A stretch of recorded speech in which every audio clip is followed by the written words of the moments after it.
Thank you for that stirring anthem. A Bíblia nos diz que Deus é amor.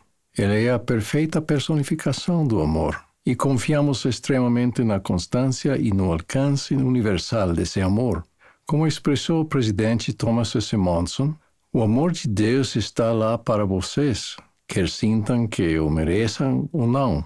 Ele está sempre lá, simples assim.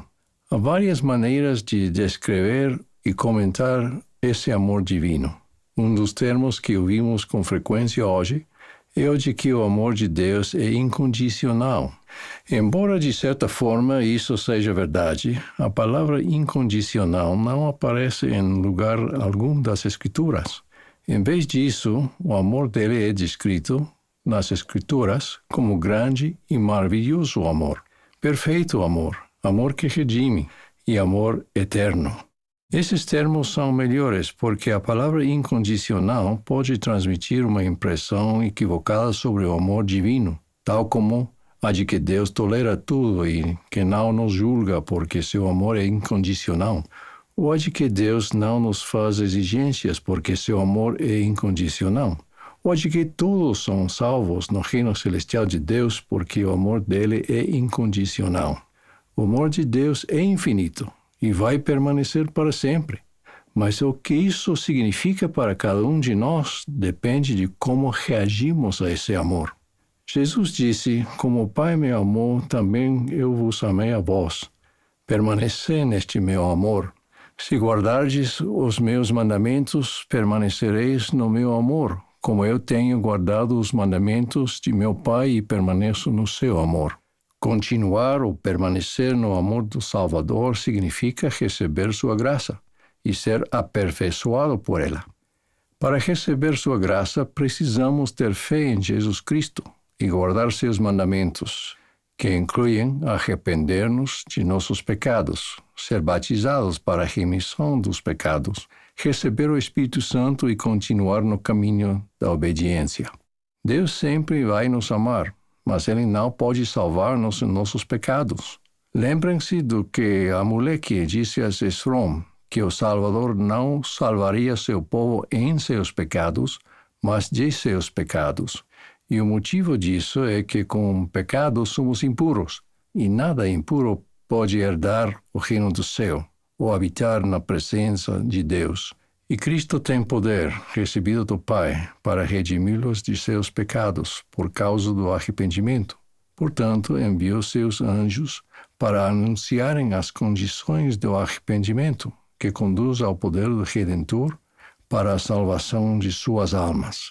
No livro de Mormon, aprendemos que o propósito do sofrimento de Cristo, a mais sublime manifestação de seu amor, foi a de manifestar as entranhas da misericórdia, a qual sobrepuja a justiça e proporciona aos homens meios para que tenham fé para o arrependimento.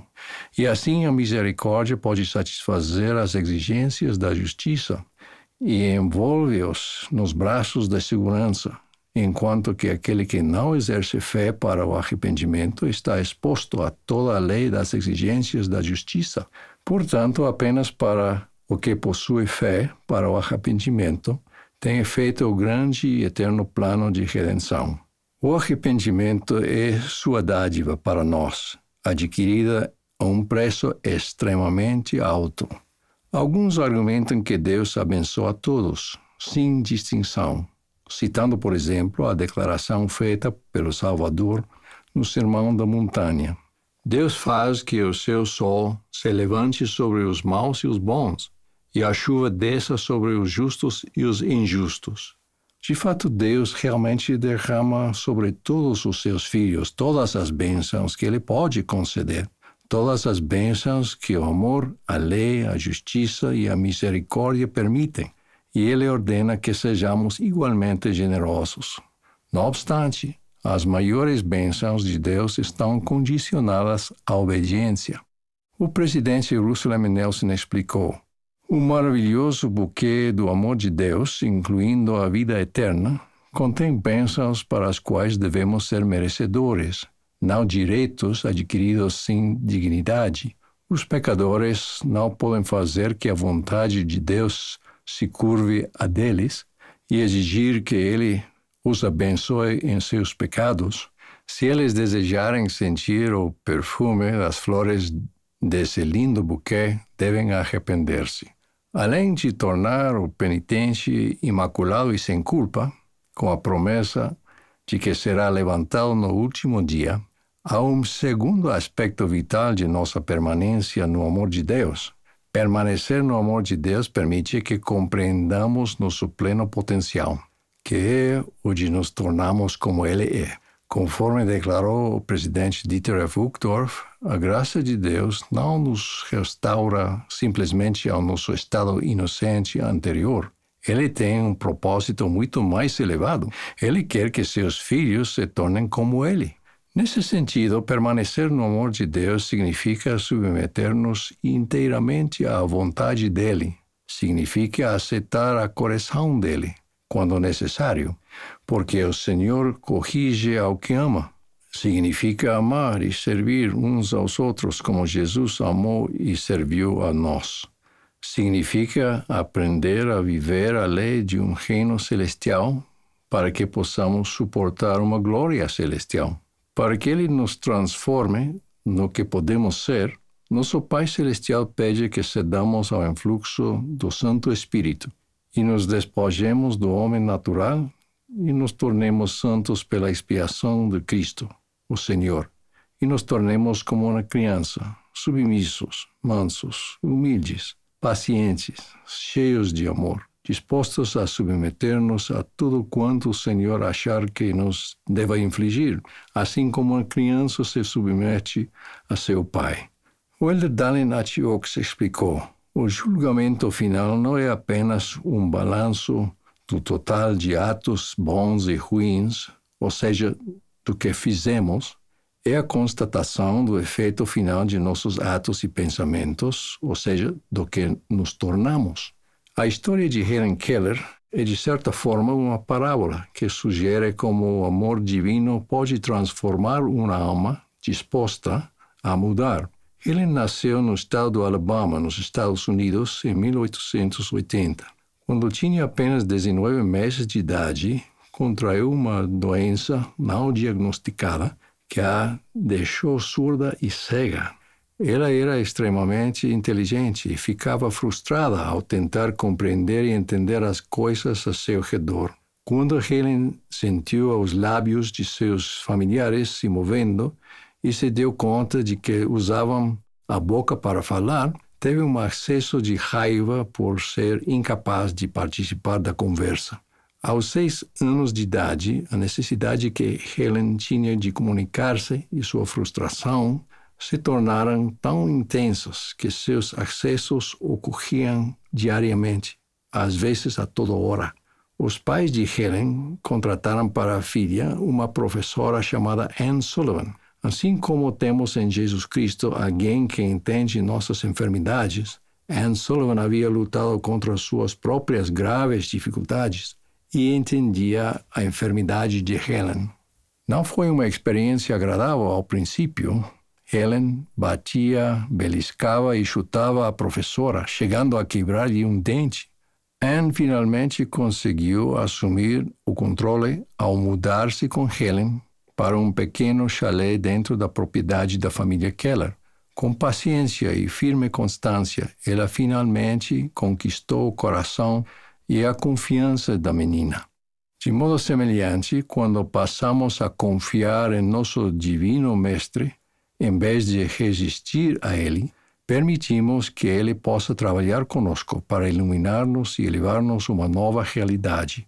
Para ajudar Helen a aprender palavras, Anne soletrava com o dedo o nome de objetos conhecidos na palma da mão de Helen. Helen gostava desse jogo de dedos, mas não conseguiu entender até o famoso momento em que Anne soletrou A-G-U-A, enquanto bombeava água sobre a mão de Helen. Mais tarde, Helen escreveu: de repente, o mistério da linguagem me foi revelado. Eu soube que A-G-U-A significava a coisa maravilhosamente fria que fluía sobre minha mão. Aquela palavra viva despertou-me a alma, dando-lhe luz, esperança e alegria, e libertando-a. Tudo tinha um nome, e cada nome trazia à luz um novo pensamento. Ao retornarmos para casa, todo objeto que eu tocava parecia trepidar de vida. Ao se tornar adulta, Helen Keller ficou conhecida por seu amor pela linguagem, seu talento como escritora e sua eloquência como palestrante. Em um filme que retrata a vida de Helen Keller, os pais dela aparentam estar satisfeitos com o trabalho de Anne Sullivan em domesticar sua filha selvagem ao ponto de ela sentar-se educadamente à mesa de jantar, comer normalmente e dobrar o guardanapo ao final da refeição. Mas Anne sabia que Helen era capaz de muitíssimo mais que isso e que ela tinha contribuições importantes para fazer. Do mesmo modo, talvez estejamos bem satisfeitos com o que fizemos na vida, simplesmente por ser o que somos, ao passo que nosso Salvador entende um glorioso potencial que somente percebemos por espelho em enigma. Cada um de nós pode vivenciar o despertar do êxtase de potencial divino dentro de nós, semelhante à alegria que Helen Keller sentiu quando as palavras ganharam vida, iluminando-lhe a alma e libertando-a. Cada um de nós pode amar e servir a Deus e receber o poder para abençoar nosso próximo. Como está escrito, as coisas que o olho não viu e o ouvido não ouviu e não subiram ao coração do homem são as que Deus preparou para os que o amam. Avaliemos o custo do precioso amor de Deus. Jesus revelou que para expiar por nossos pecados e redimir-nos da morte, tanto física quanto espiritual, seu sofrimento fez com que ele, Deus o mais grandioso de todos, tremesse de dor e sangrasse por todos os poros, e sofresse tanto no corpo como no espírito, e desejasse não ter de beber a amarga taça e recuar. Sua agonia no Getsemani e na cruz foi maior do que qualquer mortal poderia suportar. Mesmo assim, devido a seu amor pelo Pai e por nós, ele perseverou e, consequentemente, pode oferecer-nos tanto a imortalidade quanto a vida eterna. É pungentemente simbólico que Jesus verteu o sangue de cada um de seus poros ao sofrer no Getsemani, o lugar da prensa de azeite. Para produzir azeite na época do Salvador, as azeitonas eram primeiramente esmagadas, rolando-se uma grande pedra sobre elas. A polpa resultante era colocada em cestos macios e vazados, que eram empilhados uns sobre os outros.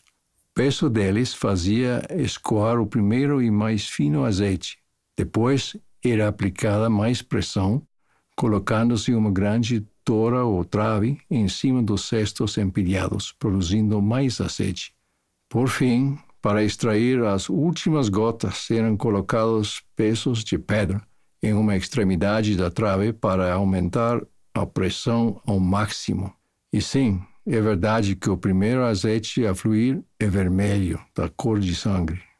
Penso no relato de Mateus sobre a ocasião em que o Salvador foi para o Getsemani naquela noite fatídica, em que ele começou a entristecer-se e a angustiar-se muito. E indo um pouco mais adiante, postrou-se sobre o seu rosto, orando e dizendo: Meu Pai, se é possível, passe de mim este cálice, porém não seja como eu quero, mas como tu queres.